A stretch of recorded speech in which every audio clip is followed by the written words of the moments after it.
1 ለ5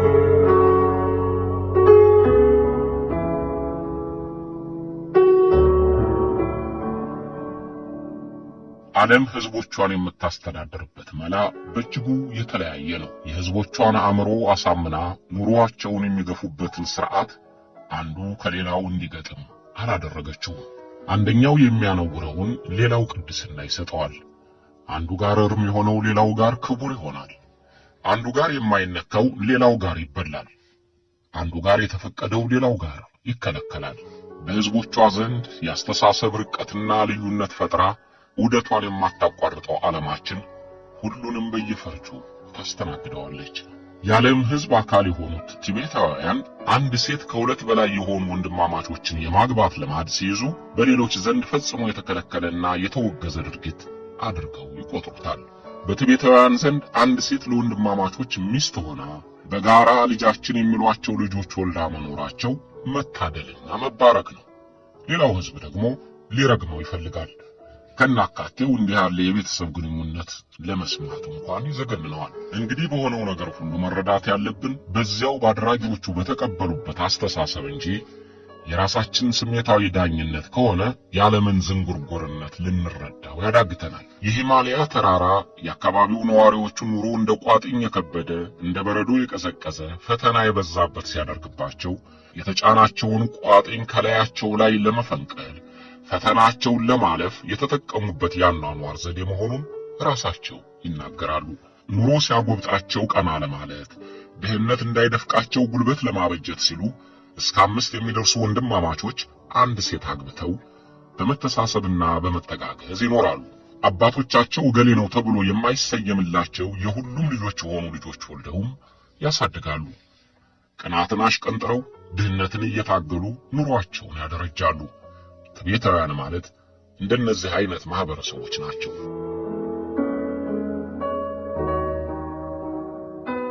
ቲቤታውያን ከሁለት በላይ የሚሆኑ ወንድማማቾች አንድ ሴት አግብተው የጋራ ጋብቻ መስርተው መኖር ከአያት ከቅድመ አያቶቻቸው ጀምሮ ሲወርድ ሲወራረድ የመጣ ልማድ መሆኑን ይናገራሉ። እንዲህ አይነቱ ጋብቻ በቲቤታውያን ዘንድ የቆየ ልማድ ስለሆነ አንዳንዶቹ ከተገኙበት ማህበረሰብ ልማድ አፈንግጠው ወይም እንደ መሰልጠን ቆጥረውት ወይም በአጉል እምነት ሰክረው ከሚፈጽሙት የተለዩ ያደርጋቸዋል።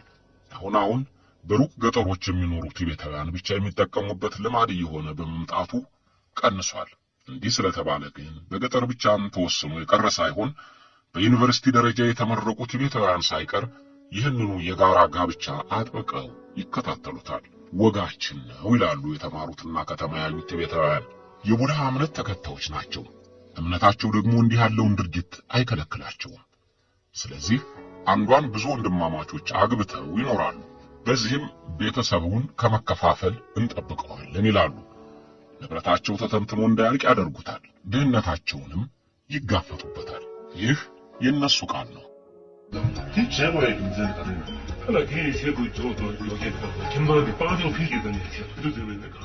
በዚህ መንገድ ቤተሰቡ የበለጠ ንብረት ሊሰበስብ ይችላል።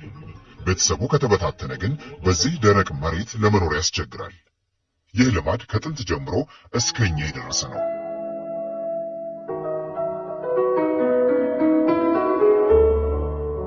ወንድማማቾችን የማግባት ልማድ የተጀመረበትን ጊዜ ለይተው ለማወቅ እንዳልቻሉ ተመራማሪዎች ዘግበዋል። ግን በቲቤታውያን ዘንድ ከ17ኛው ክፍለ ዘመን ጀምሮ የተለመደ መሆኑን ምልክቶች አግኝተዋል።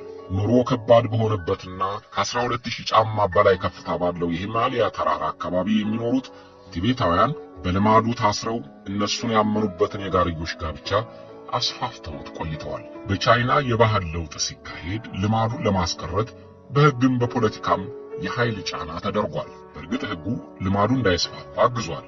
ግን ከከተሞች እየሸሸ ሩቅ ወደ ሆኑ ገጠሮች ተሰደደ እንጂ እስካሁን ሊጠፋ አልቻለም።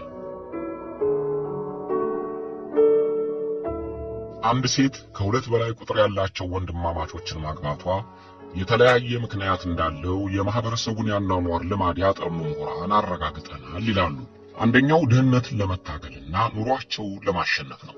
እንደዚህ ያለውን ጋብቻ የሚፈጽሙት በቻይናዋ ቲቤት፣ በቡሃን፣ በህንድና በኔፓል የሚኖሩ ቲቤታውያን ናቸው። የሚኖሩት የሂማላያ ተራራ ጋር ተዋስነው ነው። የሂማላያ አካባቢዎች ገደላማነትና ተራራማነት የበዛባቸው ለእርሻ የማይመቹ ቦታዎች ናቸው። ለእርሻ የሚውለውም ቢሆን ከ12000 ጫማ በላይ በሚለካው የሂማላያ ተራራ የሚፈልቀው በረዶ የተዘራውን ያመክነዋል። በከፍተኛ ቅዝቃዜ ቂንጫ በሆነው መሬታቸው ምክንያት በብዙ ትግል የሚኖሩበት ቦታ ነው። የአንድ ቤተሰብ አባላት የሆኑ ልጆች ለየራሳቸው ሚስት አግብተው ጎጆ እንውጣ ካሉ ያላቸውን ትንሽ መሬትና ንብረት ሊከፋፈሉት ነው። ከተከፋፈሉ ደግሞ ሁሉም ቤተሰብ ተያይዞ በድህነት ይወድቃል። በልተው ለማደር እንኳን ያስቸግራቸዋል። ስለዚህ የወላጆቻቸውን መሬት እኩል ለመጠቀም በጋራ ሚስት አግብተው አንድ ላይ መኖር መርጠዋል። አንድ ላይ እያመረቱ አንድ ላይ ልጆች እያሳደጉ ድህነትን ይታገሉታል። ሁለተኛው የሰው ጉልበት ለማግኘት ነው። በአካባቢው ተጨማሪ የሰው ኃይል ማግኘት ይቸግራል። ባልና ሚስት ብቻ ደግሞ በተለያየ ቦታ ተሰማርተው ተጨማሪ ገቢ ሊያገኙ አይችሉም። በግብርና በንግድና በከብት ማርባት እየተሰማሩ ኑሯቸውን ለማሸነፍ ስለሚፈልጉ ተጨማሪ የሰው ጉልበት ያስፈልጋቸዋል። ወንድማማቾቹ አንድ ላይ ከሰሩ ሁሉንም የገቢ ማስገኛ እንቅስቃሴዎች ለማከናወን ይቻላቸዋል።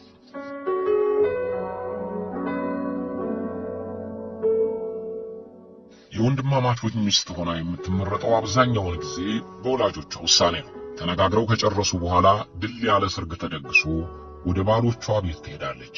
የባሎቿ አባትና እናት ጭምር አብረው ከሚኖሩበት ቦታ በሚስትነትም ኑሮዋን ትቀጥላለች። ሙሽራዋ የባሎቿን ቁጥር በመጀመሪያ አታውቀውም። ምክንያቱም ትልቁን ልጅ ካገባች በኋላ እድሜያቸው ትንሽ የሆኑትም ለአቅመ አዳም ሲደርሱ ባሎቿ ይሆናሉና ነው። በዚህ አይነት 2ም 3ም እስከ 5 ወንድማማቾች ድረስ ያገባሉ። ተጋቢዎች ድል ባለ ሰርግ የጋብቻ ቀናቸውን ያከብራሉ። የሰርጉ ጥሎሽ ብዙ ወጪን የሚያስከትል በመሆኑ ወንድማማቾቹ አንድ ሴት ለማግባታቸው እንደ ምክንያት ይቆጥሩታል። ለጋብቻ የደረሱት ወንድማማቾች ወጪውን ይጋራሉ። አንዳንዶቹ ከትልቁ ልጅ ጋር የደረሱ ወንድሞቹን 2ቱም ይሁኑ 3 አብረው ይሞሸራሉ። አንዳንዱ ቤተሰብ ደግሞ የመጀመሪያውን ልጁን ብቻ ይሞሸራል።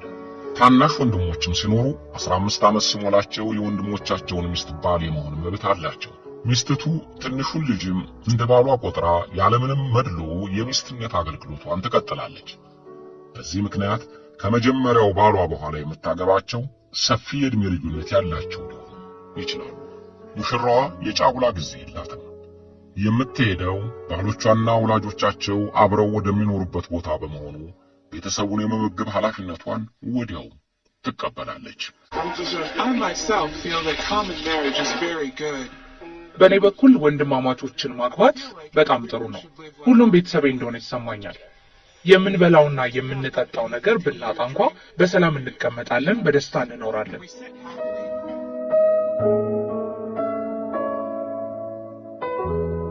ቤቱን በኃላፊነት የሚመራው ትልቁ ልጅ የየዕለት ሥራውን እየመራ ያሰማራል።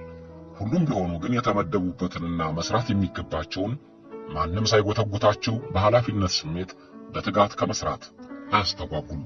ሁሉም ወንድማማቾች ለቤተሰቡ አኗኗር ኃላፊነታቸውን ስለሚወጡ ተነሱ ተቀመጡ የሚባሉ አይደሉም።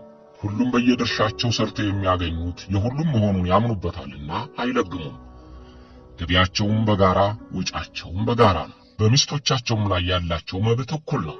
ምንም እንኳ ጋብቻውን የሚፈጽመው የመጀመሪያው ልጅ ቢሆንም ሁሉም ወንድማማቾች ሚስታቸውን ለማግኘትና አብረው ለማደር መበላለጥ የለባቸውም። ሚስትየዋም እንደየተራቸው ሁሉንም ታስተናግዳለች። ከጋብቻ በኋላ አንዱ ብቻ አይወስንም። ቤተሰቡ አንድ ላይ ተቀምጦ ለሁሉም የሚበጅ ውሳኔን ይወስናል። ባለተራው ባል ወደ ሚስታቸው ክፍል ሲገባ በበራፍ ላይ ጫማውን አውልቆ ያስቀምጣል። ያ ማለት ሰው መኖሩን የሚያመለክት ነው። ሴትየዋ ብልህ ከሆነች ሁሉንም እንደ ፍላጎታቸው ማስተናገድ ቀላል ነው ትላለች። 3 ወንድማማቾችን ያገባችው ትቤታዊ። እንዲህ አይነቱ ነገር ሲሰማ በብዙዎች ዘንድ የሚጠየቅም ቢመለስም ለመቀበል አስቸጋሪ የሚሆነው ባሎች ቅናት አያድርባቸው የሚለው ነው። ይህ ለትቤታውያን የሚያስቅ ጥያቄ ነው። የቅናትን አስተሳሰብ የሚቀርጸው አእምሮ እነሱ ጋር ዶልዶሟል። በረጅም ዘመን ልማድና ባህል ቅናት ተቀጥቅጧል። ስለዚህ የሄደው ሁሉ እንዲህ ያለ ጥያቄ ሲጠይቃቸው መልሳቸው አንድ ነው። ምን ያስቀናል? ይላሉ ቲቤታውያን። ቅናት የሚባል ነገር አናውቅም። አንድ ሌሊት ከኔ ጋር፣ ሌላ ምሽት ከወንድሞቼ ጋር እንድትሆን ስምምነት አለን። ተራችንን ስለምንጠብቅ አንቀናናም።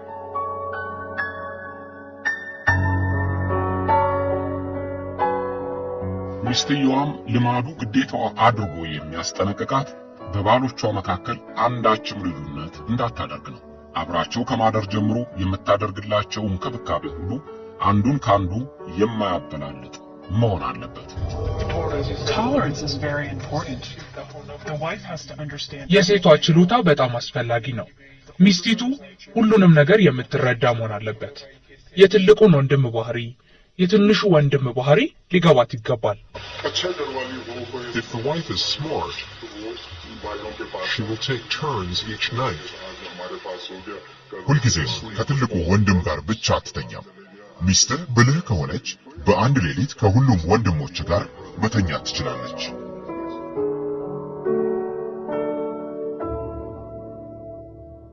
የወንድማማቾች ጋብቻ በሚጠቀሙበት ቲቤታውያን ዘንድ የሚወለደው ልጅም የገሌ ነው እገሌን ይመስላል አይባልም። የተወለዱት ልጆች ሁሉም ያባታቸው ናቸው። ልጆቹም የሁሉም ልጆች ናቸው። በተለያዩ ምክንያቶች አባትየው ተለይቶ ቢታወቅም እንኳን ልጅ ነው ብሎ የተለየ እንክብካቤ ሊያደርግለት አይችልም። አንዳንድ ጊዜ በተለያየ ቦታ ተሰማርተው አንደኛው ቤት በሚቀርበት ጊዜ በሚፈጸም እርግዝና አባትየው ሊታወቅ ይችላል። ግን ሁሉም ቤተሰብ ይህን አያነሳም።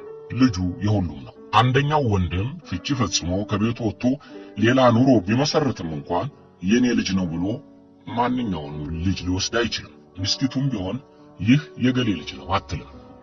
ልጅም ቢሆን አባቱ ማን እንደሆነ ቢያውቅም እንኳን እገሌ አባቴ ነው እንዲል አይፈቀድለትም። ሁሉም ልጆች የሁሉም ልጆች ናቸው። ሁሉም ባሎች የሁሉም አባት ናቸው። ልጆቹ አባቶቻቸውን የሚጠሯቸው አባት እያሉ ነው። አንዳንድ አካባቢዎች ትልቁን ወንድም አባት፣ ሌሎቹን አጎት እያሉ ይጠራሉ። አንዳንዶቹ ጋር ደግሞ ትልቁ ትንሹ እያሉ ይጠሯቸዋል። እንዲህ እያደረጉ ወንድማማቾቹ ሁሉንም ልጆቻቸው አድርገው እያስተማሯቸው እየመገቧቸው ለወግ ለማድረግ ያበቋቸዋል። ልጆቹም በተራቸው ወንዶቹ አንድ ሴት አግብተው እዚያ ይኖራሉ። ሴቶችም ልጆች ሌሎች ወንድማማቾችን እያገቡ ሕይወት ይቀጥላል። We are 3 brothers, 2 of us stay together. Yes, we have a common wife. It's been 20 years since we've been married. 3 ወንድማማቾች ነን። ሁለታችን አብረን እንኖራለን። አዎ፣ የጋራ ሚስት አለችን። ከተጋባን 20 ዓመት ሆኖናል። አብረን እንበላለን፣ አብረን እንኖራለን። 5 ልጆች አሉን።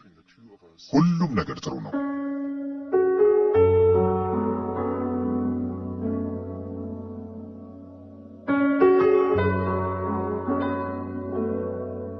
እስቲ ከ3 ዓመታት በፊት በሳካያ ይኖር የነበረውን ቤተሰብ የቀኑ ልንገራችሁ።